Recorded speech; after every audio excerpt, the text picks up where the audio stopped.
Bonjour, voici l'info C'est ma TV en bref.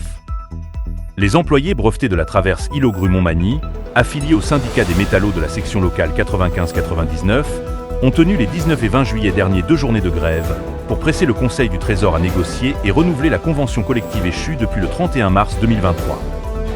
Depuis ce temps, les deux parties négocient sans pour autant en arriver à une entente. Le président du syndicat du traversier de l'Île-aux-Grues, Stéphane Vézina, nous explique l'écart qui sépare les deux parties. On se fera pas de cachette, les employés, pour le dire, je ne suis pas gêné de le dire, un matelot salle des machines, ça gagne 21,94 sur le bateau. Et il a la même formation que vous avez mentionné. Oui, on a tout ça. Il ne travaille pas qui veut sur un bateau, c'est ça que je Non, c'est ça. Il y en a bien qui parlent. Là. Le bateau, ils sont franchement des belles jobs. Écoute, ça se consiste pas à prendre les amarres, leur faire les amarres. Tu as des exercices, tu as bien des affaires à l'intérieur du bateau comme moi. Je fais bien, je suis matelot, salle des machines. Je vais le connaître le bateau d'un bout à l'autre. Tu connais par cœur. Puis si jamais, je sais pas moi, il y a un impact, quelque chose, ben c'est moi qui va être dans le fond du bateau à boucher le trou, mettons, là, selon les ordres du chef mécanicien, parce qu'il faut qu'il reste dans la salle des machines. T'sais. Fait qu'il y a des risques. Je regarde le monde sur le bateau, là.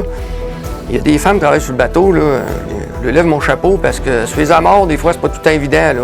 Il y a un danger, là, t'sais.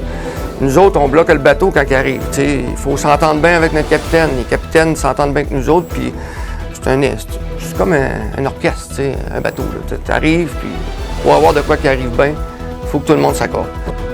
Selon M. Vézina, ce que les employés recherchent principalement dans le renouvellement de leur convention collective est d'obtenir un horaire de travail avec des heures garanties et obtenir la parité, au niveau du taux horaire, avec leurs collègues des autres traversiers au Québec.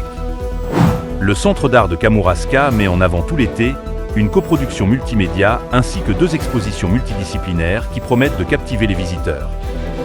La première exposition commémore le 350e anniversaire de la fondation de la seigneurie de Kamouraska. Elle revisite le célèbre roman Kamouraska d'Anne Hébert en utilisant la technologie de l'hypertrucage basée sur l'intelligence artificielle. L'expédition Saint-Laurent est un projet provenant de la mission Milton et de Stratégie Saint-Laurent qui vise à sensibiliser les citoyens sur l'environnement et à procéder au nettoyage des berges du fleuve. L'autobus était de passage hier à Montmagny. Un reportage de Jean Carbonneau. Après Montréal, Matane et Rimouski, l'expédition Saint-Laurent procède à une opération de nettoyage des berges du Saint-Laurent ce mardi après-midi 13 août à Montmagny.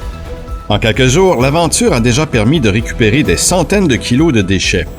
Le chef de l'expédition Saint-Laurent, Jimmy Vigneux, nous explique l'origine du projet. L'expédition Saint-Laurent, c'est un projet qu'on a lancé, la mission Milton et Stratégie Saint-Laurent, et c'est un autobus qui part avec 18 personnes et qui fait le tour du Saint-Laurent. On a des plongeurs, des scientifiques, des jeunes, une équipe de restauration écologique.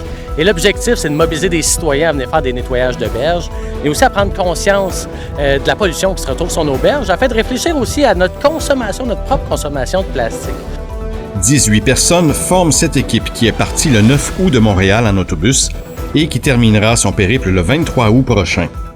Ses membres proviennent de tous les milieux, comprenant entre autres des plongeurs pour faire du nettoyage sous-marin et une équipe jeunesse de 4 jeunes dans le but de les sensibiliser et de les inspirer en leur donnant des conseils en matière d'environnement. Tous les déchets amassés seront triés et analysés dans un but de recherche. Montmagny fait partie de l'itinéraire du groupe. Gabrielle Brisebois, conseillère municipale au district numéro 6, nous parle de l'implication de la ville de Montmagny dans le projet local et du lieu de nettoyage. La ville s'est engagée dans le projet Saint-Laurent.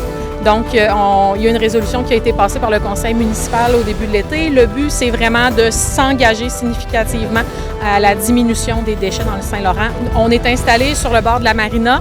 On part de la descente de bateau, puis on va jusque sur la pointe vis-à-vis le camping. Puis il y a même des plongeurs en ce moment qui sont en train de faire là, sous la marina, sous les bateaux. L'expédition se dirigera après Montmagny, du côté de Québec, les Escoumins, Sorel, Baie-Comeau, Sept-Îles, Havre-Saint-Pierre et terminera à l'île d'Anticosti. Un très beau projet qui s'arrête heureusement à Montmagny. Ici Jean Carbonneau, C'est ma TV, Montmagny. Le ministère des Ressources naturelles et des Forêts informe qu'il est maintenant temps de soumettre une demande de permis de récolte de bois de chauffage à des fins domestiques au bassin Laurent, mais aucun permis d'intervention de récolte de bois à des fins domestiques n'est présentement disponible dans les régions de Chaudière-Appalaches en raison de sa disponibilité. Le ministère rappelle par ailleurs qu'il est obligatoire de détenir un tel permis pour récolter un maximum de 22,5 mètres cubes apparents de bois à 1,75 $ plus taxe le mètre cube apparent. Au sport, baseball majeur.